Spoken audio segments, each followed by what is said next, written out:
तो अब हम बात करेंगे हमारे फोर्थ सब टॉपिक की, जिसका नाम है plant breeding for improved food quality. क्या आपको पता है कि जो 2018 में ग्लोबल हंगर इंडेक्स सर्वे हुआ था, उससे हमें ये पता चला था कि more than 840 million people lack daily food. यानी इस पूरी दुनिया में, इस पूरे वर्ल्ड में लोगों के पास प्रॉपर खाना नहीं है, जिससे वो अपनी डेली फूड और न्यूट्रिशनल रिक्वायरमेंट को पूरा कर सकें। और अगर हम इससे भी ज़्यादा बड़े नंबर की बात करें तो more than 3 billion people fight hidden hunger. यानी 840 मिलियन से भी ज़्यादा 3 बिलियन पीपल ऐसे हैं इस वर्ल्ड में जो कि हिडन हंगर से सफ़र करते हैं। हिडन हंगर की अगर हम बात करें तो लोगों के पास इतना प्रॉपर न्यूट्रिशन फूड अवेलेबल नहीं है, और इतना प्रॉपर न्यूट्रिशियस फूड वो अफोर्ड नहीं कर पा रहे हैं। न्यूट्रिशियस फूड की अगर हम बात करें तो इसका मतलब ये है कि उन्हें प्रॉपर माइक्रो न्यूट्रिएंट्स नहीं मिल पा रहे हैं, उन्हें प्रॉपर क्वांटिटी में प्रोटीन नहीं मिल पा रहा है, और इसी के साथ साथ उन्हें प्रॉपर क्वांटिटी में विटामिन्स भी नहीं मिल पा रहे हैं। वो इतने सारे न्यूट्रिएंट्स, प्रोटीन्स, विटामिन्स अफोर्ड नहीं कर पाते हैं, और फाइनली वो सफ़र करते हैं हिडन हंगर से, जिसे हम माल न्यूट्रिशन के नाम से भी जानते हैं। और ऐसा इसलिए हो पा रहा है क्योंकि जो ये लोग हैं, यानी 3 बिलियन पीपल जो कि हिडन हंगर से सफ़र कर रहे हैं, ये डिपेंडेंट है वीट, राइस और मेज़ पर। वो ज़्यादा क्वांटिटी के प्रोटीन और माइक्रोन्यूट्रिएंट्स अफोर्ड नहीं कर पा रहे हैं। और जैसा कि हम जानते हैं कि जो वीट, राइस और मेज़ हैं, उसमें इतनी अच्छी क्वांटिटी के माइक्रोन्यूट्रिएंट्स नहीं होते हैं। वो ज़्यादातर आयरन, विटामिन रिच नहीं होते हैं, उनमें प्रोटीन कंटेंट भी बहुत कम होता है, और जो विटामिन ए मिलना चाहिए या बाकी के जो विटामिन्स मिलने चाहिए वो भी बहुत कम मिलते हैं। और इसी वजह से जो रिस्क है डिजीज़ेस का वो बहुत ज़्यादा बढ़ जाता है, और अल्टीमेटली जो लाइफ स्पैन है वो कम हो जाता है। यानी एक इंसान को जितना जीना चाहिए उतना वो नहीं जी पा रहा है, और इसी के साथ साथ उसकी मेंटल एबिलिटीज़ भी रिड्यूस हो जाती हैं या अफेक्ट हो जाती हैं। और इसी प्रॉब्लम को सॉल्व करने के लिए, और जो ये 3 बिलियन पीपल हैं जो कि माल न्यूट्रिशन से सफ़र हो रहे हैं, इसे सॉल्व करने के लिए हम लेके आए एक आइडिया। एक ऐसा आइडिया जिसमें हमने क्रॉप्स की ब्रीडिंग करवाई high quantity of vitamins, minerals और प्रोटीन के साथ। और इसके साथ ब्रीडिंग करवाने से या फूड को प्रोसेस करवाने से हमें मिले ऐसे सीरियल्स जिनके अंदर बहुत अच्छी खासी क्वांटिटी में न्यूट्रिएंट्स ऐड हो गए थे। इस प्रोसेस को हमने कैसे किया? इस प्रोसेस को हमने दो तरीके से किया। या तो हमने सेलेक्टिव ब्रीडिंग करी, यानी जो प्लांट्स हमें अच्छी डिज़ायरेबल कैरेक्टरिस्टिक्स फीचर के साथ मिले, हमने उनके बीच में कराई ब्रीडिंग। यानी पहले हमने अच्छी क्वालिटी के प्लांट्स को सेलेक्ट किया, फिर उनके बीच में ब्रीडिंग करवाई। दूसरा तरीका जो हमने फॉलो किया वो है हमारा जेनेटिक मॉडिफिकेशंस। यानी जो प्लांट हमें मिले उसमें हमने म्यूटेशंस इंड्यूस करे, उनके हमने जीन स्ट्रक्चर्स मॉडिफाई करे, और इस चीज़ को हमने बोला जेनेटिक मॉडिफिकेशंस। और इन दोनों की मदद से फाइनली हमें ऐसे प्लांट्स मिले जिसमें बहुत ज़्यादा क्वांटिटी के न्यूट्रिएंट्स थे। वो न्यूट्रिएंट्स जो कि कॉमन पीपल अफोर्ड नहीं कर पा रहे थे, उन्हें कंज्यूम नहीं कर पा रहे थे। वो न्यूट्रिएंट्स जैसे कि विटामिन्स हो गए, माइक्रो न्यूट्रिएंट्स हो गए, मिनरल्स हो गए, प्रोटीन्स हो गए। और फाइनली हमें अच्छी खासी क्वांटिटी का फूड मिला जिसमें ये सारे न्यूट्रिएंट्स बहुत ज़्यादा अच्छी क्वांटिटी में थे। और इस प्रोसेस को, इस आइडिया को जिसे हमने सक्सेसफुली परफॉर्म किया, इस टेक्निक को हम बोलते हैं बायोफोर्टिफिकेशन।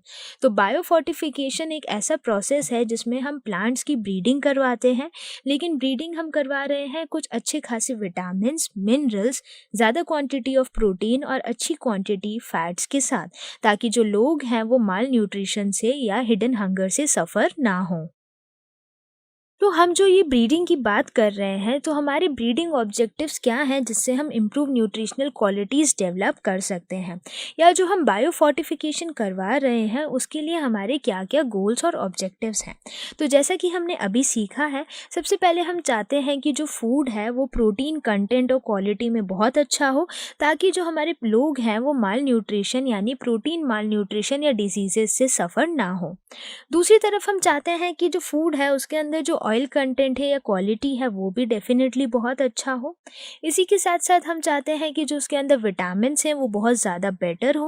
और एट लास्ट हम चाहते हैं जितने भी माइक्रो न्यूट्रिएंट्स हैं जैसे कि आयरन हो गया और बाकी सारे मिनरल कंटेंट अच्छी खासी क्वांटिटी में सीरियल्स में अवेलेबल हो, ताकि लोग हमारे बीमार ना हो और किसी भी डेफिशिएंसी डिजीजेस से अफेक्ट ना हो।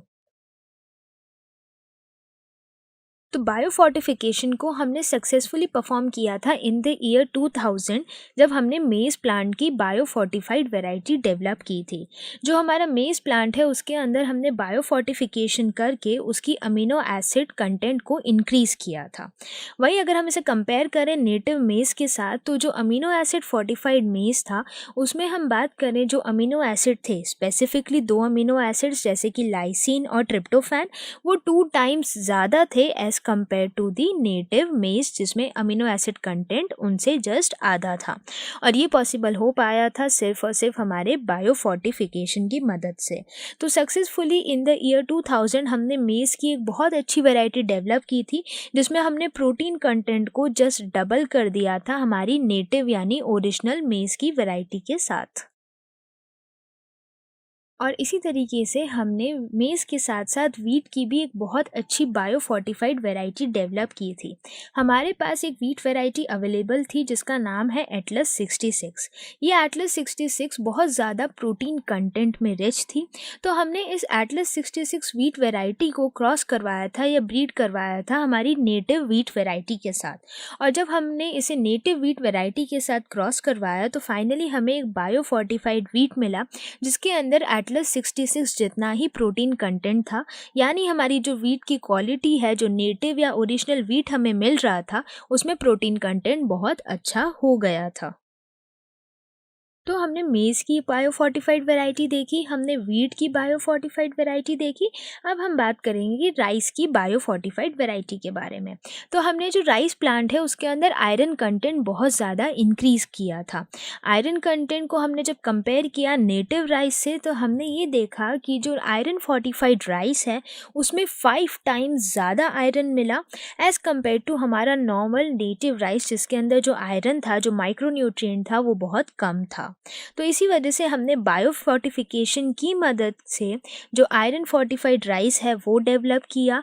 हमने मेज़ की एक वैरायटी डेवलप करी और इसी तरीके से हमने वीट की भी एक हाई प्रोटीन वैरायटी को डेवलप किया।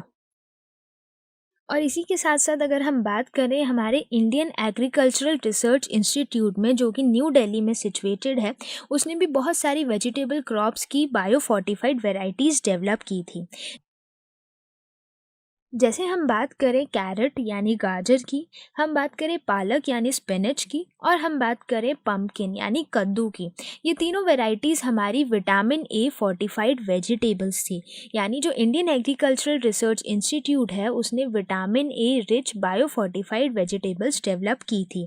इसी के साथ साथ हम बात करें बिटर गॉर्ड यानी करेला, हम बात करें मस्टर्ड यानी ब्रेसिका, और टोमेटो यानी टमाटर, इन तीनों की भी vitamin C fortified vegetables develop हुई थी, जो कि इंडियन एग्रीकल्चरल रिसर्च इंस्टीट्यूट ने की थी। और इन्हीं वैरायटीज़ के साथ साथ Indian agricultural research institute Delhi ने और भी बहुत वैरायटीज़ डेवलप की, जैसे कि स्पिनच, बथुआ, जो कि आयरन और कैल्शियम फोर्टिफाइड वेजिटेबल्स थे। यानी इनके अंदर आयरन और कैल्शियम कंटेंट बहुत ज़्यादा था। और इसी के साथ साथ जैसे हम बात करें और बहुत सारी वेजिटेबल्स जैसे कि ग्रीन पीस हो गए, मटर हो गए, ये सारे भी प्रोटीन फोर्टिफाइड वेजिटेबल्स थी, जो कि इंडियन एग्रीकल्चरल रिसर्च इंस्टीट्यूट यानी IARI न्यू दिल्ली ने डेवलप की थी। तो चलिए एक कॉन्सेप्ट टेस्ट देखते हैं। क्या आप रेडी हैं एक चैलेंज के लिए? तो क्वेश्चन है, Atlas 66 wheat variety is highly rich in. Option है ए प्रोटीन, बी विटामिन्स, सी मिनरल्स, डी कार्बोहाइड्रेट्स। तो क्वेश्चन में ये पूछा गया है कि जो एटलस 66 व्हीट वेराइटी है वो किस न्यूट्रिएंट में सबसे ज़्यादा रिच थी। यहाँ पर हम वीडियो को 2 मिनट के लिए पॉज करेंगे ताकि आप अपना आंसर लिख पाएँ। हमारा आंसर है ए प्रोटीन्स। इसका रीज़न है कि जो एटलस 66 व्हीट वैरायटी है वो सबसे ज़्यादा रिच थी प्रोटीन कंटेंट में, जब हमने उसे कंपेयर किया बाकी सारी नेटिव व्हीट वैरायटीज़ के साथ। तो अब हम यहाँ बात करेंगे समरी और नोट मेकिंग की। यहाँ पर हम कुछ पॉइंट्स देखेंगे जो आप अपनी कॉपी में नोट डाउन करेंगे। फर्स्ट पॉइंट है, plant breeding is the purposeful manipulation of a plant species in order to create desired plant types that are better suited for cultivation, give better yields and are disease resistant. तो जो plant breeding है एक purposeful manipulation है, एक change है plant species का, ताकि हमें जो डिजायर्ड प्लांट की वेराइटी चाहिए वो हम डेवलप कर सकें, जो कि कल्टिवेशन करने के लिए भी बेटर हो, जो प्रोडक्टिविटी भी अच्छी खासी देती हो और जो डिजीज रेसिस्टेंट भी हो। सेकेंड पॉइंट है हमारा, classical plant breeding involves crossing और hybridization of pure lines followed by artificial selection to produce plants with desirable traits of higher yield, nutrition and resistance to diseases. तो जो classical plant breeding है उसमें हम बात करते हैं क्रॉसिंग और हाइब्रिडाइजेशन की, उसके बाद आर्टिफिशियल सिलेक्शन की, ताकि हम डिजायर्ड कैरेक्टर्स वाले प्लांट को सेलेक्ट कर सकें। थर्ड पॉइंट है हमारा, the main steps in breeding a new genetic variety of a crop are collection of variability, evaluation, selection of parents, cross hybridization, selection and testing of superior recombinant, testing, release and commercialization of new cultivars. तो ये वो सारे steps हैं order में जो कि हम plant breeding में फॉलो करते हैं। इसके बाद हमारा फोर्थ पॉइंट है, the development of high yielding variety of wheat and rice in the mid 1960s led to dramatic increase in food production which is referred to as the green revolution. तो जो एक sudden rise आया था, जो sudden increase आया था food production में in the year around 1960s, उस रेवोल्यूशन को हमने बोला था ग्रीन रेवोल्यूशन। इसके बाद फिफ्थ पॉइंट है, semi dwarf wheat varieties are Sonalika, Kalyan Sona and semi dwarf rice varieties were derived from IR8 and Taichung native 1। तो यहाँ पे दो सेमी ड्वार्फ व्हीट वेराइटीज बताई गई है और उसी के साथ साथ दो सेमी ड्वार्फ राइस वेराइटीज को भी डिस्कस किया गया है। यहाँ पर हम वीडियो को 2 मिनट के लिए पॉज करेंगे ताकि यहाँ पर आप सारे पॉइंट्स अच्छे से लिख सकें। इसके बाद हम आगे बात करेंगे 6 पॉइंट की, जो कि है breeding and development of cultivars resistant to disease enhances food production. यानी जो ब्रीडिंग और डेवलपमेंट है न्यू वेराइटीज़ का, वो रेजिस्टेंट होनी चाहिए डिजीजेस के लिए ताकि हमारा फूड प्रोडक्शन इंक्रीज हो सके। 7th पॉइंट है, diseases caused by fungi are brown rust of wheat, red rot of sugarcane and late blight of potato.